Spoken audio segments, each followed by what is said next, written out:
जबलपुर के हिमांशु सोनी ने शारीरिक अक्षमता को अपनी कमजोरी नहीं बल्कि हौसले की ताकत बनाया और कड़ी मशक्कत के दम पर डिप्टी कलेक्टर बनने का सपना साकार कर लिया। मंगलवार को उन्होंने जबलपुर कलेक्ट्रेट में परिवीक्षाधीन डिप्टी कलेक्टर के रूप में कार्यभार ग्रहण किया।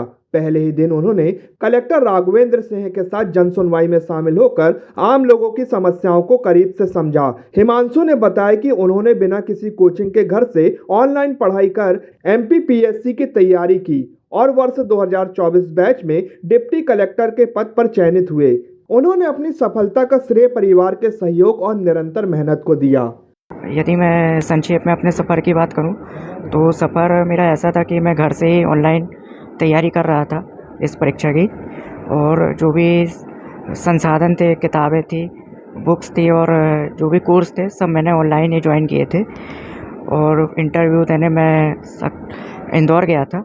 उसके बाद जो भी चयन सूची है उसमें सबसे पहला पद तो मेरा सहायक संचालक स्कूल शिक्षा विभाग में था। ये मेरा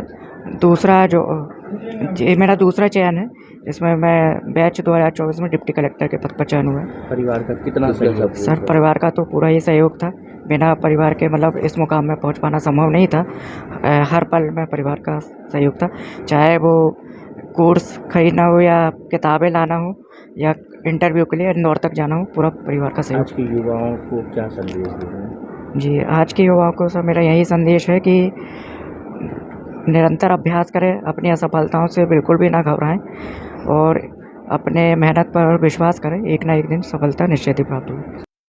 वहीं उनके पिता महेंद्र सोनी ने बेटे की उपलब्धि को पूरे परिवार के लिए गर्व का क्षण बताते हुए युवाओं से कठिन परिस्थितियों में भी हार न मानने और अपने लक्ष्य के प्रति समर्पित रहने का संदेश दिया।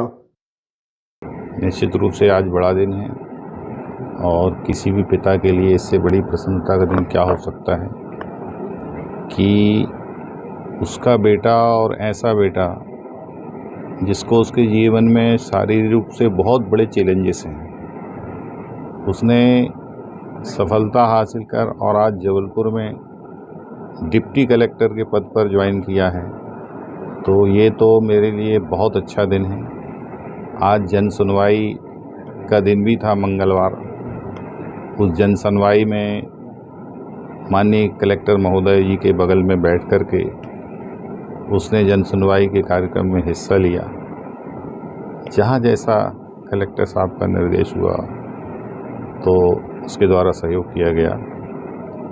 ये किसी भी पिता के लिए, मेरे भर लिए नहीं, बड़े सौभाग्य का दिन है।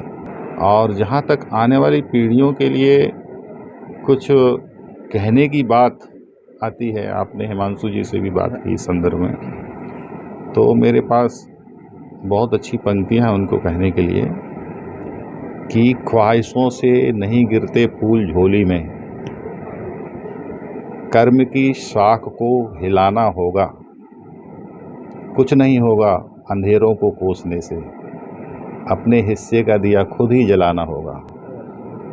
तो जब व्यक्ति मेहनत करता है और टारगेट, लक्ष्य निश्चित करता है तो पा लेता है एक दिन। ऐसा ही कुछ हिमांशु के साथ हुआ।